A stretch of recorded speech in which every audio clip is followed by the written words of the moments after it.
tadi menyinggung soal di panggung tadi yang soal pemilahan sampah di rumah, kira-kira itu sampai 5 pemilahannya itu 5 tahun lalu gagasannya seperti apa, ini bisa diceritain. Jadi gagasannya sebenarnya juga sama-sama gitu sih, swadaya itu tadinya ya, tapi akhirnya presidennya kompleksnya berarti kalau di kan bilang memang ya bisa dibilang ya ahlinya gitu lah ya dalam memilah sampah, tapi kesadaran masing-masing pemilik rumah juga jadi apa ya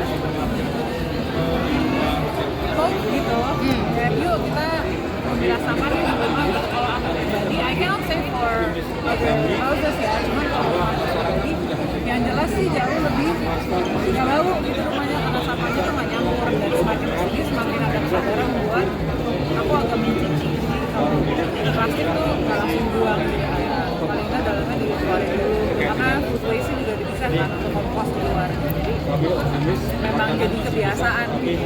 Setahun 2 tahun pertama agak sulit karena bingung gitu mana botol yang masuk ke plastik, mana yang enggak, bentuknya gimana, kemasan luarnya gimana gitu. Tapi akhirnya karena trial and error yang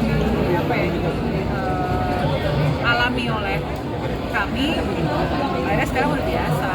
Misalkan taruhlah beli botol kemasan, itu dipisah berapa Mbak?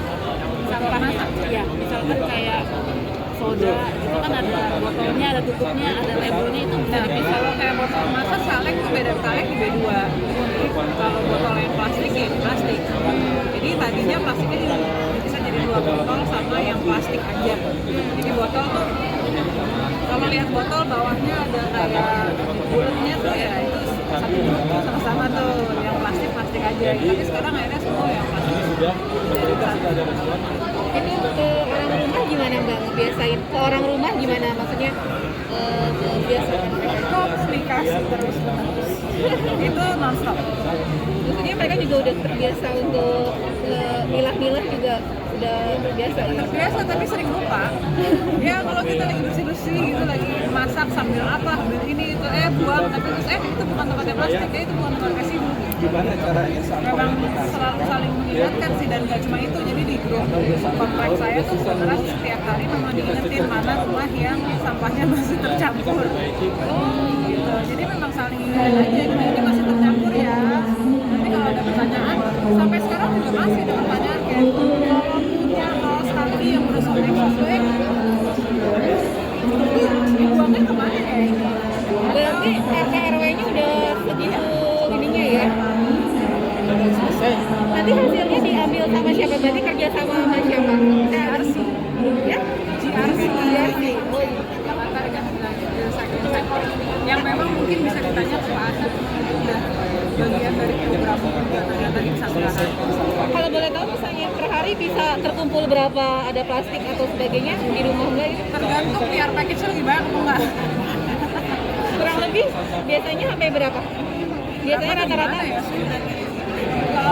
Soalnya saya termasuk yang cukup rajin ngeluarin sampah karena kan di dalam banyak kan soalnya, jadi kalau dibiarin numpuk tuh jadi bau gitu. Dan I'm a bit neurotic in terms of sampah, terutama kertas sama plastik yang bekas makanan. Jadi yang tadinya bekas makanan tuh ada di tempat yang beda gitu, lama-lama kok agak nyusahin diri sendiri ya, udah bilang gini di rumah udah cukup banyak, tapi terus akhirnya dibersihin gitu paling nggak. Jadi kalau yang bekas makanan gitu paling nggak dibilas dulu agak kering baru dimasukin ke kardus yang adalah sampah bekas. Tapi kalau sampah kertas yang dari pekerjaan saya kan strip itu kan di print ya semuanya, itu juga cukup banyak tuh gitu. Gimana caranya itu di recycle, di shred, dan sedikit banyak sih banyak draft script yang harus dikirim balik ke perusahaan karena itu confidential. Jadi berapa banyaknya sangat sulit untuk misalkan kayak ada 10 botol mungkin bisa dikirim. Udah berapa tahun sih menerapkan hidup seperti ini? Sekitar 5 tahun. Tapi waktu dulu saya tinggal di Amerika, soalnya dulu tuh di sana banyak yang kayak plastik kayak gitu. Jadi kalau ke supermarket kita bisa masukin, ya kan student juga ya gitu. Jadi botol-botol di lumayan buat beli kopi. Bisa dibilang gara-gara di sana jadi pola hidupnya terbawa atau Apa sih? Mungkin karena dari kecil aku nggak terlalu suka bebauan yang nggak enak, jadi memang agak sensitif sama sampah gitu. Dan ternyata solusinya adalah Jangan lupa subscribe ya.